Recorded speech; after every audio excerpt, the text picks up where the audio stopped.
như vậy mà sanh đi mày như vậy luôn luôn là mày nè hả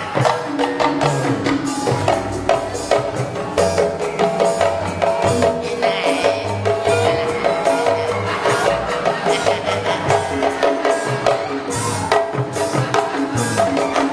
mày anh đừng quan mày như vậy như vậy như vậy mà sanh đi mày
dadi kowe njiret kuwi mau wedi karo aku to.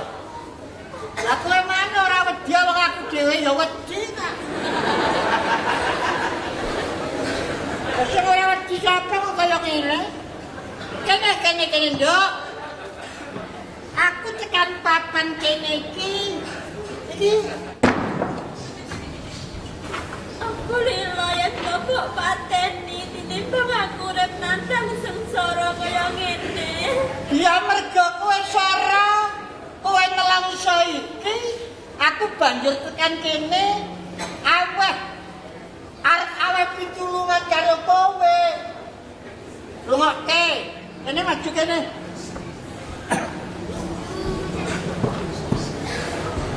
Mula nduk ya, anggonmu kuat. Ngelakoni ana 5 macem cacahe.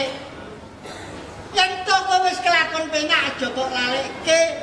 Sepisan ku dieling, eling marang Gusti. Ben pindho kowe kudu nduweni sifat welas lan ikhlas. Lan kowe kudu nrimo ya, Nduk. Ya. Aku surat kurang nrimo ning nyatane uripku kaya ngene. Aja nangis. Yen kowe nangis kok catet nangis. Nah aku nangis tambah elek. Aranmu bawang putih.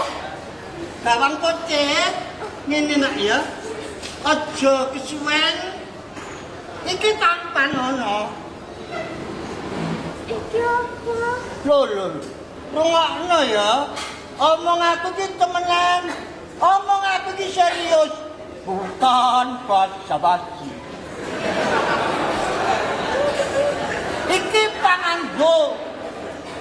Yen to kowe nganggo iki bakal kedulungan. Kowe bisa ningali weruh apa wae nanging kowe ora wenang katingalan. Ya, Kaya ngono. lah yen kowe wis nganggo iki, mengko teko nggone kademangan. Ing kono ana ramen-ramen. Ya. Nek wis tak kono, kowe engko bisa. Ya kuwi ana jalaran sing bisa gawe mulyane awakmu. Ya.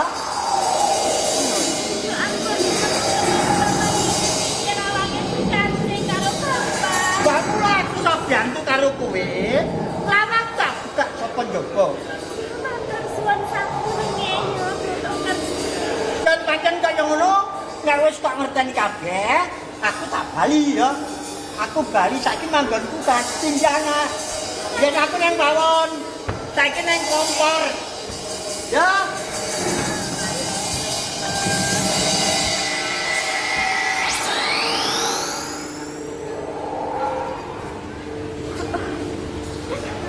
Ingkang akarya jagat matur sembah nuwun sanget dening panjenengan taksih paring ulas dhateng kula. Kula sapa kuwi? Aku arep ngemi sekabeh kandhane totok trot mau. Aku kudu tumuju ning papaning Pak Tuhan. Wis becik tak kene saleh dhisik sandangan sing apik-apik iki.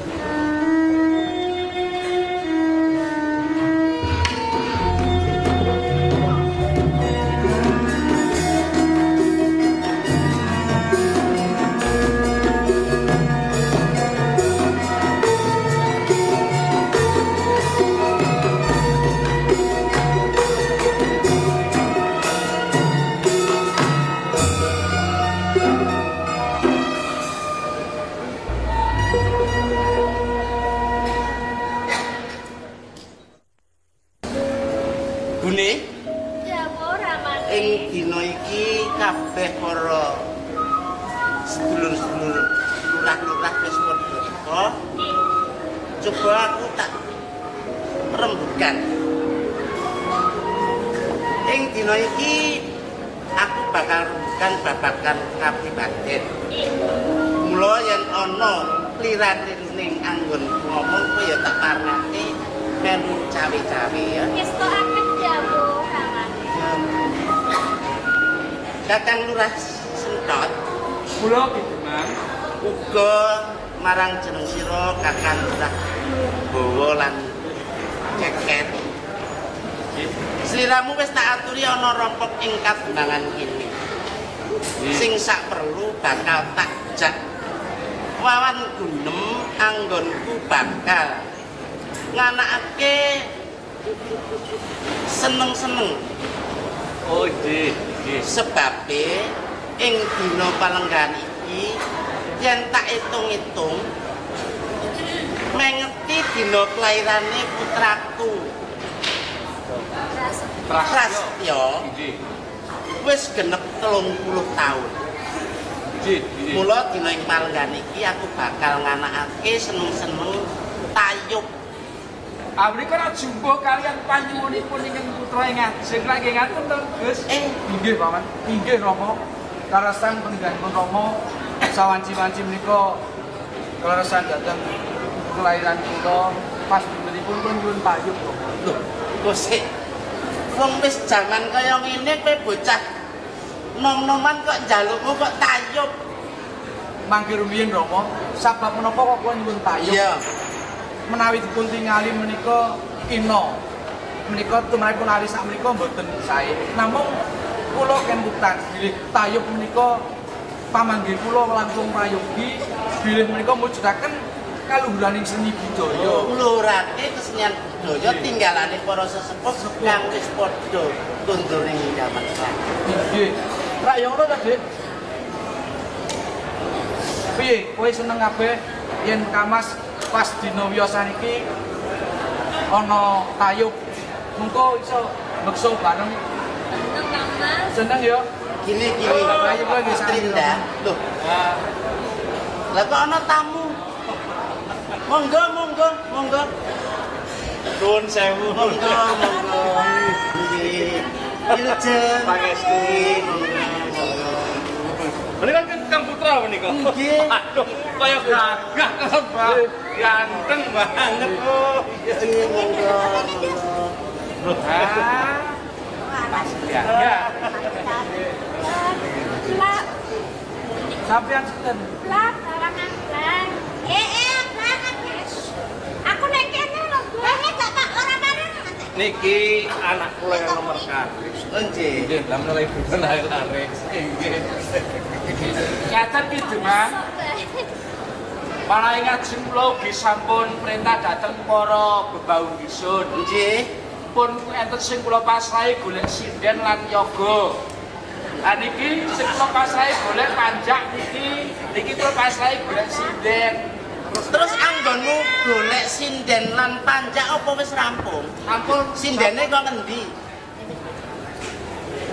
Menawi panjenengan mundhut pirsa bab sinden menika ingkang sampun kaloka. Tumrapipun wonten ing Jawi Tengah menika mboten sareng Jawi namung Sragen. Oh, sindene kok Sragen. ae menika nggih.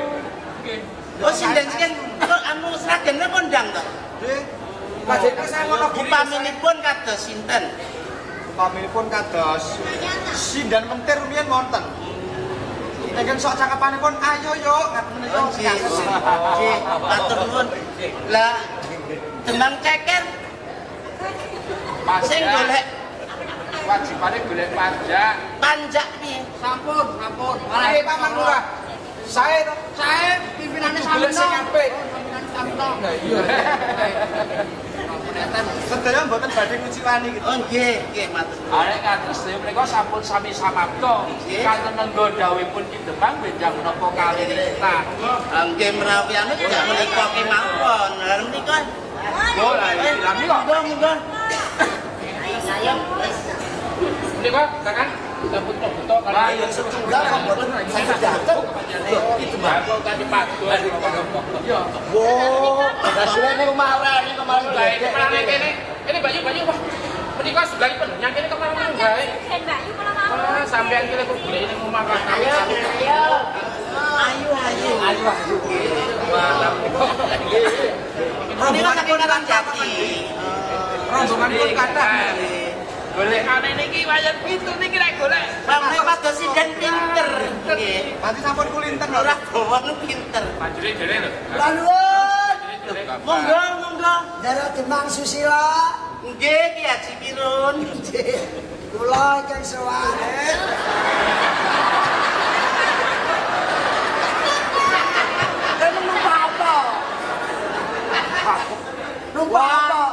Budak saya kurang ajar. Apa? Wong semayan kok ninggal aku ngojek. Jenenge golek pesindan kurang sitok kok iso. Mereka kanca kula ndarat timbang. Lah niki yo. Nggih, kula anu saking ojekan jiwan. Kasus anu menawi Ndara Demang Susila. Lah iya Pak Sus to. Lah iya. Ndara Demang. Ayo duwike, Pak. Ngojek rong bayar. Piro? Ngojek rong bayar.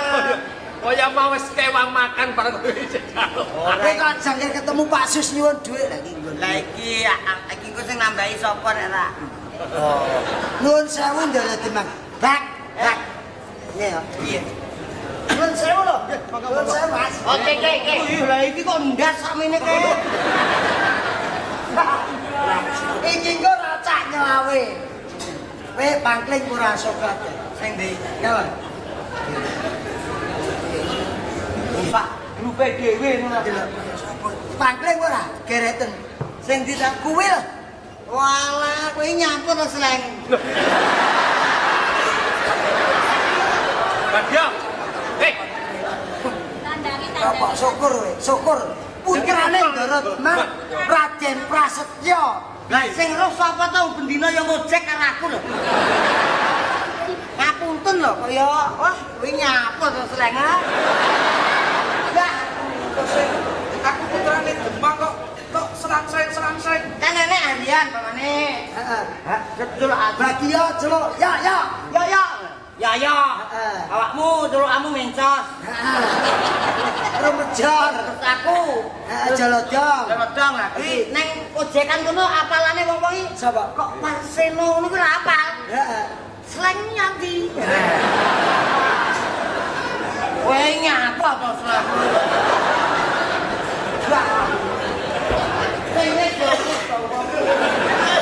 Syukur. Lah iya sleng Prasetyo. Syukur. Prasetyo. Demang. Putranipun Ki Demang Ki Prasetyo. Ya. Anjir duwe.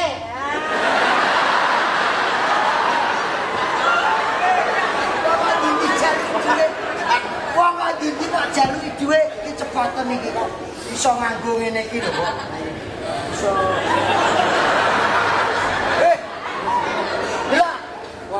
Ojo nganggo iki.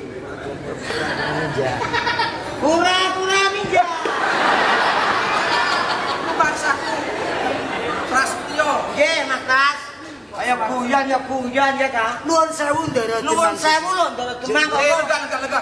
Lho ora iso kok nunggah piye. Lega. Nggih. Aku eling kanca. Jan semen. Taipan. Biasane awak iki melok dalang ya. Saiki jane noprak. Apa ya? Apa? Dalang gak noprak ae. Apa? Bongko. Wajar. Ngomong.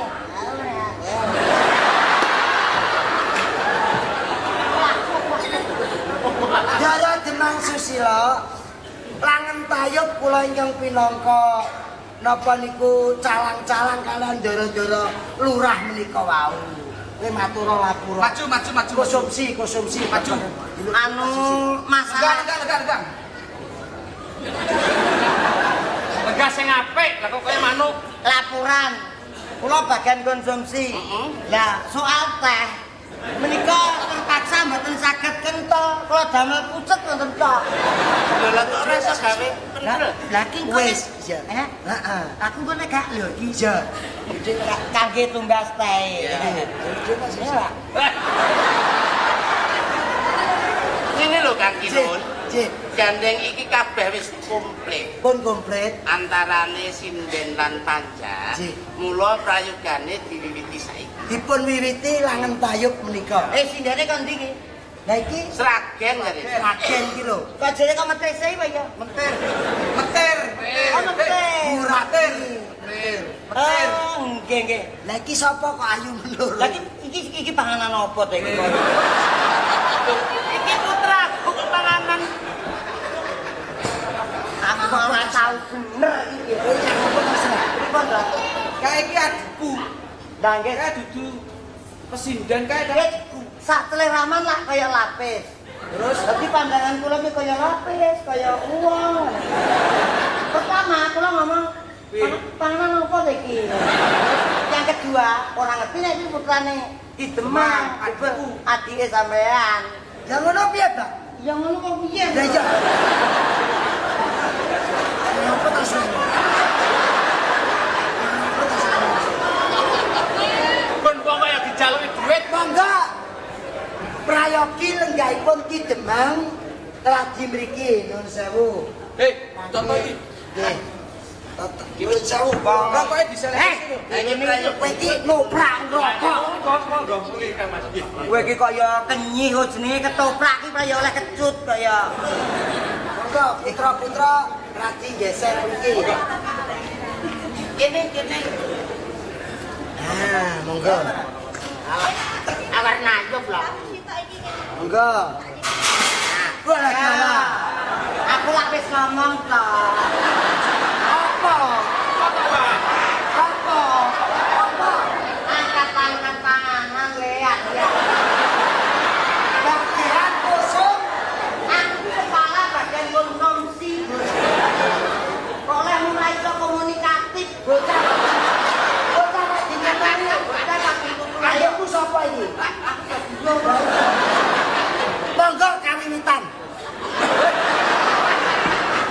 Monggo. Jok.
Wonten dawuh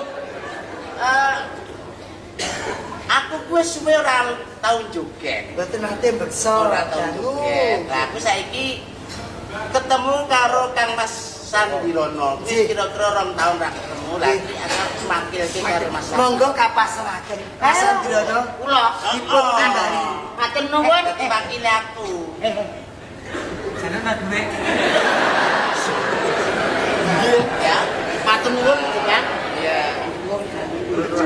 Gendhengipun Karo lurah teng Sleng.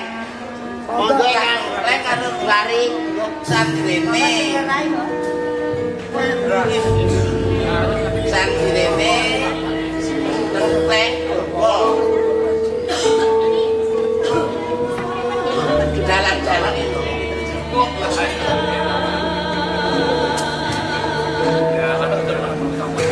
Jalan ngomong ganteng ora tau cukur.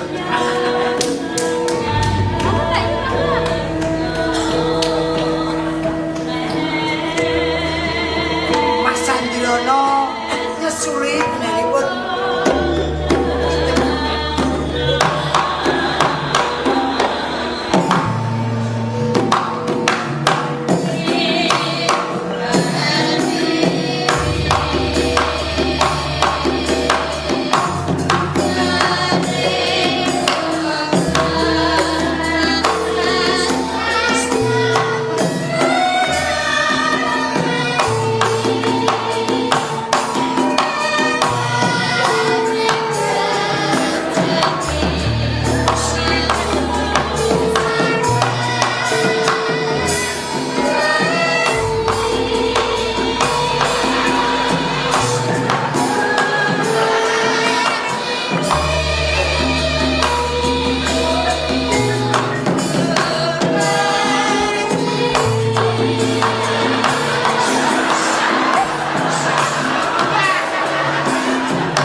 Apa? Ora oleh.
Apa kono ae?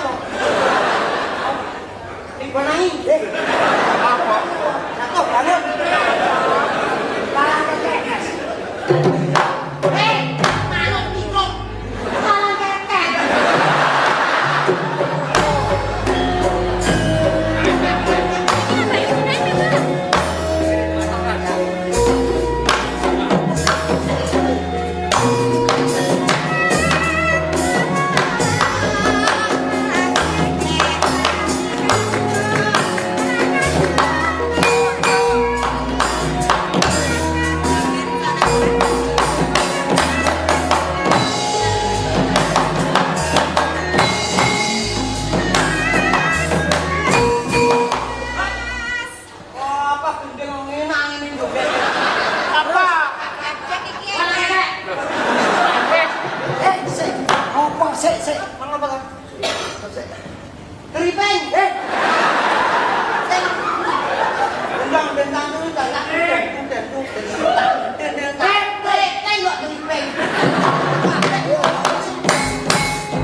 Pak Arjo Kolik. Pak Arjo Kolik.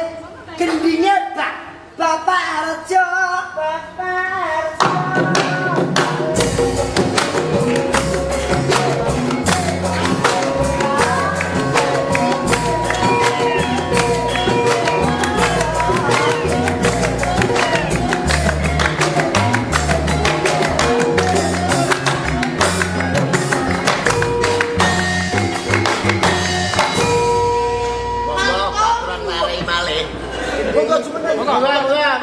Monggo jula-juli kretek. Anu Pak, cocok. Ben ngadeg kabeh. Ye. Kretek yo. Yo. Dikedak nona.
Pikir lo mana iki?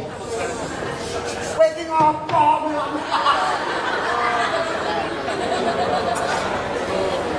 Bak, Kabak. sandal. Lah sing aran niki maesan sapa? Kowe yen nyawang sandal apike kaya ngene, rasamu piye, Pak? Alah sandale kaya ngene. Paling-paling wonge sikile ya rangen. Nek kowe piye, Run? Ira sandal kaya ngene apike endah piyaine sing kagungan sandal iki. Wah, ya mestine ayu. Ayu. Ayu apa ora mesti. Piye? Becaken kuwi sandale anyar saya kurengen. Serandal. Oh, blangkon.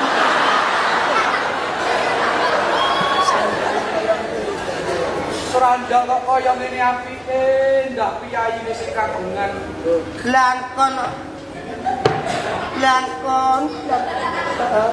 Blangkone kaya ngene bayu ambune.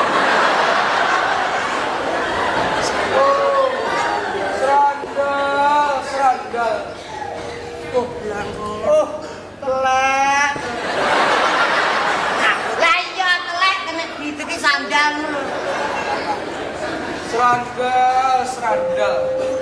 Serandal kok kaya ngene apike.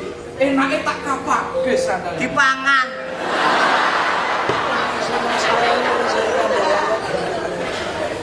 Oh, Warsino. Lang. Murang dalan kok kayak gendeng lagi.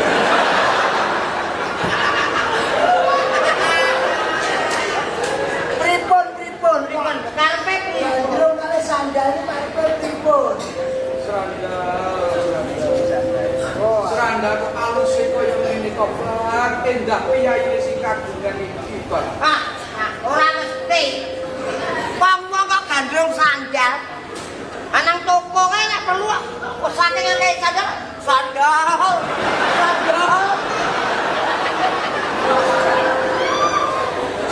Wis iki pripun karepe? Angalangut jroning rasa. Wis malah ra karo-karuan iki. Yen kelingan esmuduk wong manis.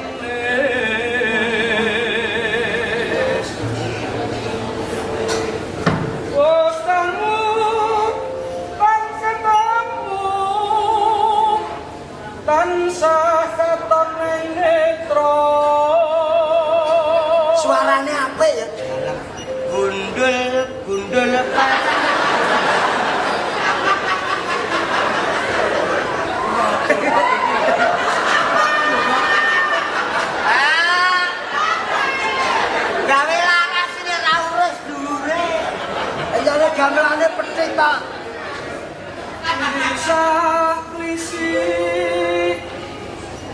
sewengitan bisa turu Ngiron dalem dongakno benang menteng ya.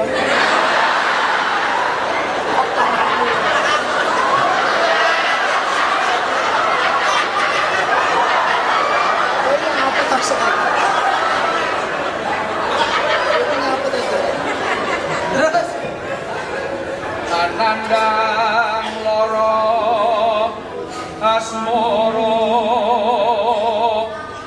lir kumbang kang nyidam sari piye?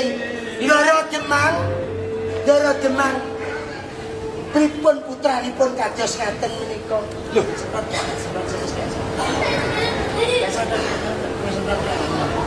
Ras, monggo. Ras, kayak kaya ngaten niku wau. Mas Mama. Eleng ya, Ras. Den. Kowe iki ngopo? menika Rama wonten sandal kok sae sanget. Lah wong sendal wae mbok ya sesuk tuku. Boten Rama, nadyan to menika sandal namung sandal ingkang boten wonten tandingipun. Alah sandal ora ana. Napa lho, Pak? Wah, saking kaya lan kayane.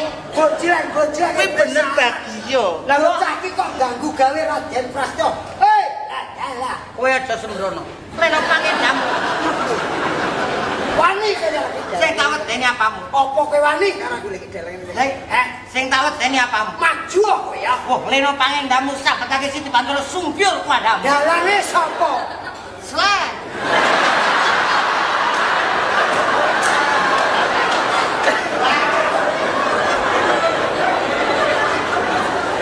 Prasetyo, Pak, prasetyo.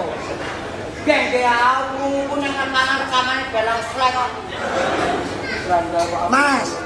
Raden Mas Prasna. Iki kene gak kok. Matur kemawon Kang Rama iki Yasmin. ngajengaken kados Juga Lydia, coba ini kakandani coba diingatkan. Ini kakak kamu Mari, ingatkan. Dek. Kamu diingatkan ya. Ingatkan. Diingatkan. Diingatkan. Coba. Nah, iman sandal. Walaupun ini sandal, tapi ini bukan sandal, tapi merupakan suatu kebahagiaan hatiku bahwa inilah yang menjadi idaman. Yang menyebabkan kebahagiaan. Leser. Bukan sembarang leser. Sawangan jadi dia Diingatkan coba kakandanya. seranda kok koyong ini apike, aluse, endah piye sing ngagem. Kersaken pripun? Pripun Bongkar pripun itu enten kepiye, Rama? bloko Menika mawon, mangkaten Gus. Rama. Menawi kula dipun parangaken matur bares mawon. Iya. Menawi dipun keparangaken mbok dipun padosi sinten kekagungan sandal menika. Lah kok ngomongnya kan man. Dadi iki kon goleki sing Nggih. duwe sendal sapa. Piye? Upamane wis ketemu. Piye? Mbok menawi menika mawon Rama ingkang dados tetimbanganipun gesang kula. Yen bocah elek. Nadyan to awon menika pawitan kula menika sanes rupa menika nomor wingkingipun Rama. Ingkang baken tresnanipun dhateng kula. Rasane, niki rasane. Rasa apa, Pak Stroberi? Lah maksudnya rasa stroberi nopo? Ya kayaknya enak, bocah elek tapi Lho, Piye? Nadyan to wonge paribasane kurang sithik ora dadi boyopo. Sing penting rek atine. rasa, tegese rasa. Rasa rasane semanunggal. Lah, manunggal ati lan ati kawin habis perkara kowe ngali yo. Lah ngono. Monggo ingkang dipun kersaken Iki becike aku wis matur karo Rama digoleki sapa sing kagungan lah sandal. lajeng goleki ning ndi? Gawe amu. ngene iki Run, Cik, bot-bote aku ditangsi ning anak. nggih. Ana paribasan. Anak olah bobok apa? Nggih. Nek bapak iku lah anake tambah. Kreru.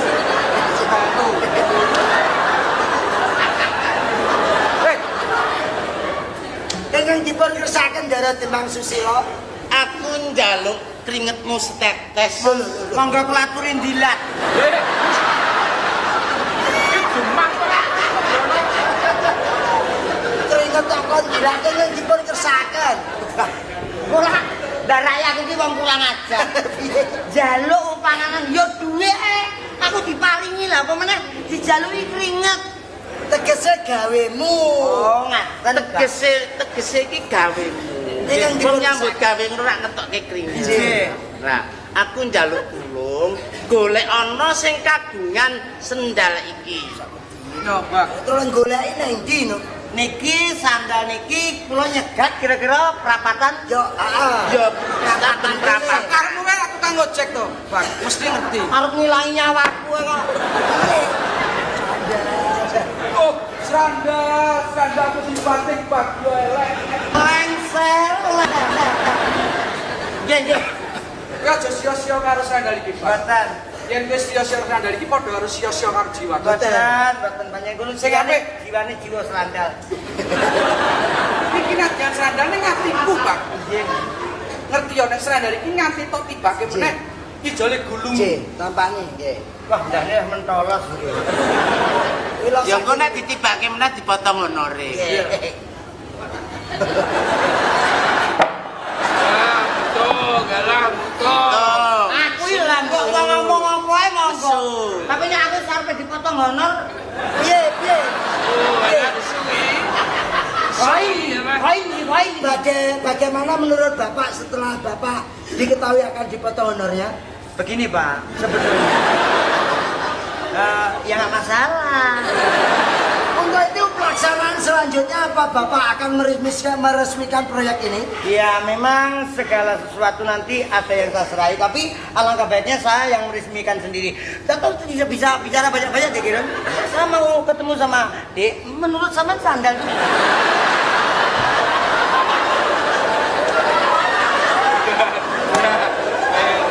Cih, menawi ngaten ingkang dipun ngersakaken, monggo kula aturi ngrantos bagya kalian kula ingkang badhe manggihaken. Lah ya iki marak tamu-tamu urung Cih. kondur kabeh. Taksih wonten Ono pundi sing mbok iya. mangke. Cih. Iya. Monggo.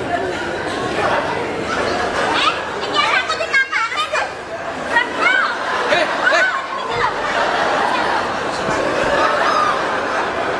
Tandok menawa nek ceblok. Syukur. Wae nyapa ta Slang. Waduh, sama-sama lah. Sembrono Saja, saja Mas Leng. Leng tole. Lah dibuat. Ora ngono to wong biyen yo ngomong aku kok. Iya. Ron, omong apa iki? Anu, Prasetyo. Lah iki Tole Prasetyo. bocah bagus. Bocah bagus sing Nah. tangkot-cocot.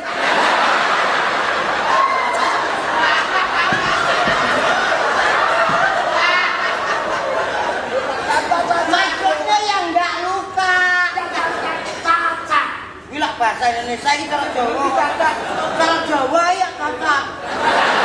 Aturi ngrantos.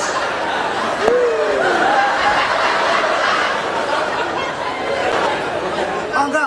Nah, tugasmu goleki wong sing duwe sandal iki. Wah, iya wis ora Cegat apa-apa. tingkat tamu-tamu ning ngrian sik akeh. Si akeh iki ndelok kobongan. Heeh, mbok menawa liwat kene. Lah wong tamu-tamu iki greget negoni sing wis mati diurup nene. Lah mbok wong-wong iki Kobongan lah kok enek sing muni ngene. Kurang blubuk. lho lek kamu nek enek suri swara mak tus ngono apa? Lah kemeng anakku to. Anakku lanang nyemplung geni. Lah aku tak ruwokne lho kok enek tus ngono. Wah, apane sing bledas kemeng aku. Jelas tak tinggal Iya. golekno sing duwe sandal kuwi. Iki kale. Kale. Kowe ngalih apa ora? Cik, Bapak arepe kerja. Ora karang ganggu Cik, ya. cik. Anu nyuwun adik ora?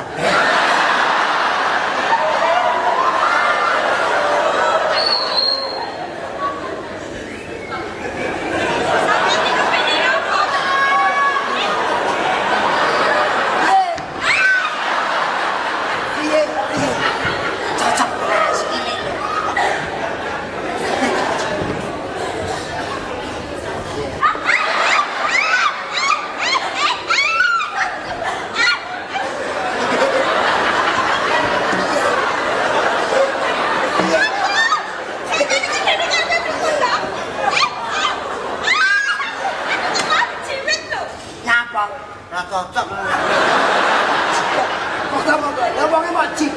ngono. Nek Mas, sampean niku ngino kali kula nggih, ben kurang ajaran kali kula dobeh kula niku waranggono sampean sak panake dhewe. Nggih, nek waranggono biyen niku mbok menawa ngaten niku ning beda karo waranggono sakniki. Sampean niku pun ngino dobeh waranggono, terus wong wedok terus jaman nyek ngaten niku. Sajan kados napa kula niku nggih wong kados sampean niku nggih Mas. Nggih.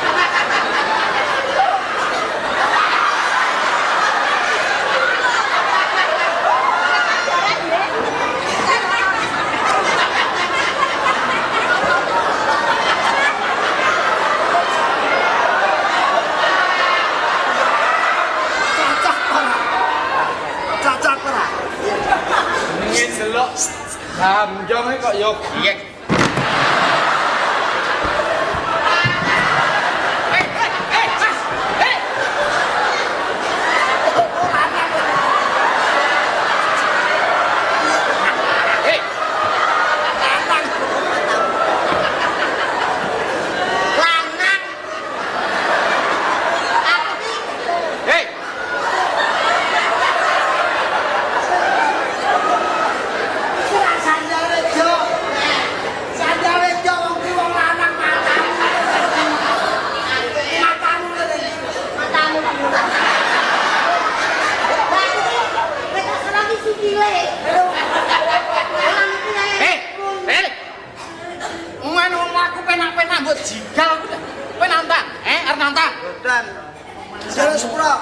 Ngapunten, Pak.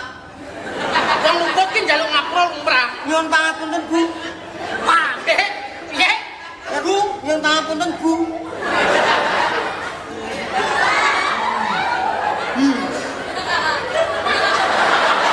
Oleh-olehmu yang ngono kuwi.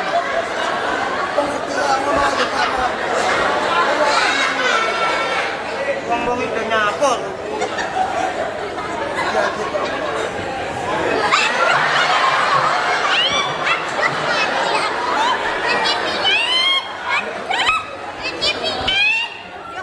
Cilik-cilik.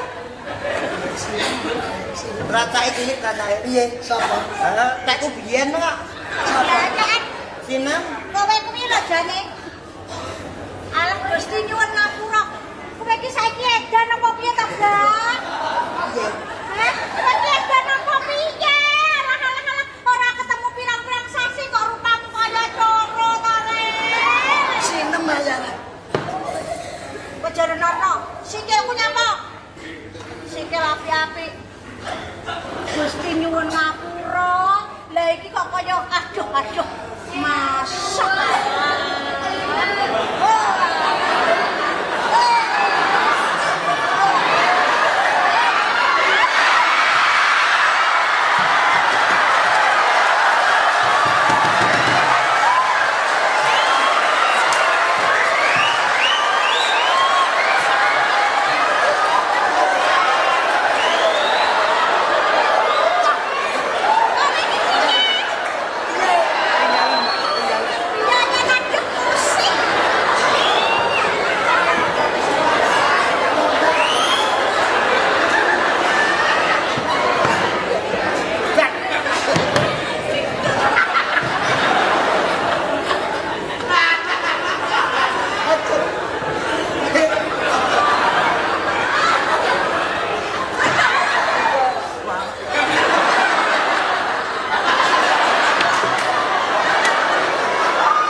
Anake silem.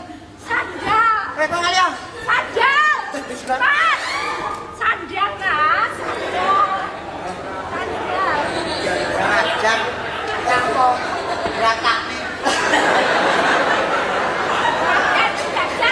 Ora iso. Ora cocok.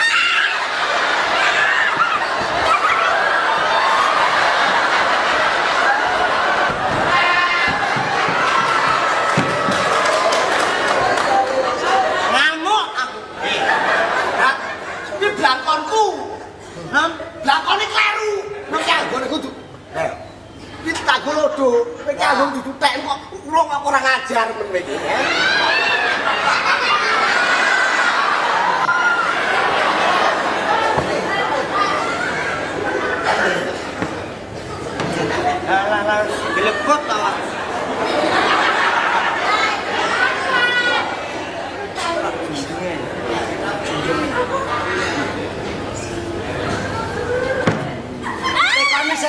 tekoni sing apik ora.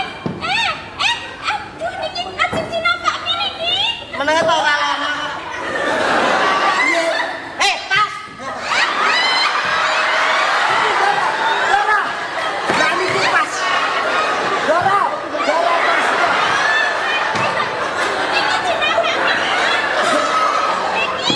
Wedi apa kaki wedi.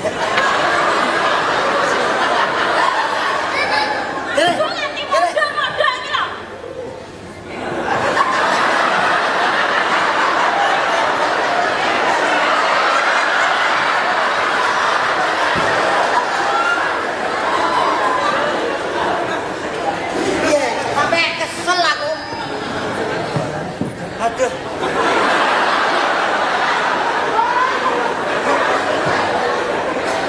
Lah male kaya mantenan iki. Lah kare copotku kenes beget kabeh. Nggih. Piye wis temu to? Piye wis urung, Pak? Empun ketemi. Ketemu niku wong lanang redak ketemi. Lah. Niki tiyang. Niki larene. Lho, Pak. Neng putih. Sing putih raiku lho, Pak. Tangan. Sik, rene jangan. Sik. Nuwun sewu ndoro demang pager tadelek. Endi, Mang? Iki. Neng putih. Tenang kok piye ta iki nyengat rasa. Tak, Saestu neng putih? Aku putih. Aduh, si putih.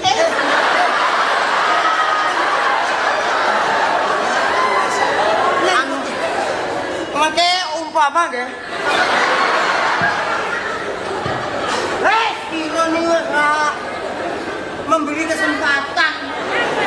Neng putih kok menika momongan kula ingkang kagungan sandal. Monggo saged tepangan. Bocah ayu. Masa iki harus dipangan? Tepangan. Oh, tepangan baru tepangan. Monggo. Tepungno wae aku Jepang Pandanarum. Dadi sing kagungan sendal iki sliramu. Sliramu ki sapa asmane lan saka ngendi? Kula bawang putih. Bawang putih.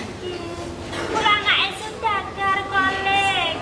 Anake Sudagar Kang Mas Kolek. Nyun pangapunten menawi boten cintu menika juragan kula. Kula berahipun. Lho, Berah ki apa? Lah ki apa? Guru batur, baturipun. Oh, batu. Buruwe. Putih. Nalika semanten. Oh, alah putih. Kula kira niki bagya. Lah kok nganti kowe tekan kene iki piye critane, Nduk? Lah kok ana rekaman kok. Sing ngerti rekamane sapa? Piye Nuwun sewu. Anu Pak Harjo Kolek kalian Ndoro Demang kula nyuwun wekdal santawis kagem niki lurusaken perkara niki. Jlentrehake perkara. Menjenikan. Nuwun sewu kamar perkara. Beningke perkara. Piye? Iya piye. Pak Harjo Kolek. Rikala panjenengan mundhut garwa enggal ingkang peparab sinem beto putra-putri ingkang aran Merah. Menika ning putih satemah saben dintenipun dipun sia-sia. Lajeng ning putih dipun ajar, dipun piloro, dipun banoyot ban cindhe satemah ibu kwalon sing nami sinem boten saged momong ning putih, deksya dumateng ning putih. Menawi sinem ngendika dandang dionek kuntul wolak wali ing lelakon menika namung lamising lambe supamre badhe ngrah bondo donya panjenengan. Bener aturmu. Kok ning putih saged ngaten kenging menapa ning? Nyeten lho nggih, Pak. Piye piye, Nduk? Nggih. Nalika semono aku ki ditinggal bapak dikunci to. Nggih. Terus aku ditulungi karo jenenge Toto Angga. Nggih. Aku diwenehi bondo donya sing apik-apik. Lajeng dipun agem saged mantri ngene iki. Dados sing lepat boten ning putih. Iya. Nuwun sewu. Lah kok sing kagungan kerseranda sampun kepanggih lajeng wonten pikajengipun napa Ndara Prasetya sampe? Ngeten Kang Mas Arjo Kolek. Nggih, kados pundi Kang Mas? Amratipun kula tinangisan kalian anak kula Prasetya. Nggih. anak kula Prasetyo menika mbenjang badhe kula keprabon kula badhe kula lengsiraken dhateng anak kula Pun Prasetyo nanging menika. dereng kagungan kan. Oh, nggih. Pramila pamundhutipun putra kula menika purun Panakrama menawi saged minanggahaken ingkang kagungan sendal menika lan dhateng tiyang. Lah kowe piye, Nduk, upama digarwa karo nak Prasetyo, Nduk? Gelem ae wis dimakani loro-loro. Gelem apa ora kowe, he? Monggo putri nyaketi Gusti Prasetyo. Monggo kula aturaken iki. Mulane pas tayukan kok mbubel. Dados niki srandale pun kepanggih badhe digarwa. Lah niku sinem kali merah. Sinem. Monggo Mas Kolik. Sare kelakuanmu kaya ngono. Kowe tetep dadi bojoku ning apik ana kelakon bali nang desa dhisik. Sok yen kowe sadar, kowe bali nang kutha kene ya. Urane to, Mas. Tapi ya ditinggali sik to, Pake tinggali sik. Pak tinggal sik pengen apa maneh, Ayo. Iki, bali nang desa maneh. Melu, Pak. Ora usah, kowe melu ibumu. Ora usah. Ning Mas. Ya. Pokoke sok yen kowe sadar tentrem pikiranmu sadar bali rene maneh. Ayo, Iki lho. Tempat tidurmu gonen balik. Ya. Ayo, tiga kabeh, beri kasih. Tempat tidurmu kuwi. Nggih, pun siap-siap ngoten kowe iki aja siap-siap to. Sadar dhisik, insaf sik. Nyuwun pangapura ning Gusti. Nek wis kowe sadar, kowe wis insap, mengko bali maneh nang bali Sumatera ora apa-apa ya. Nggih, kula jaluk. Ayo, jaluk karo karo anakmu. Iya.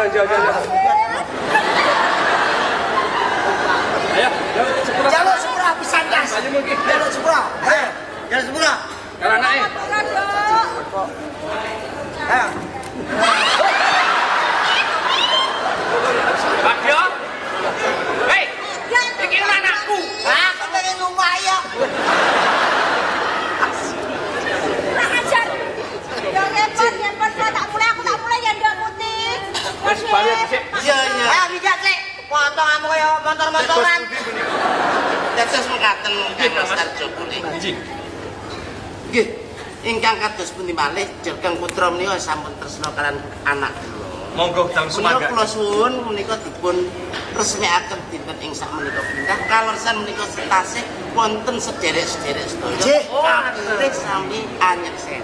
Monggo dalem derekaken Kang Mas. Monggo daping pemanten menika mugi-mugi mangke rayu lujeng lestari widodo jaya-jaya Wijayanti kalih sing sambe kala.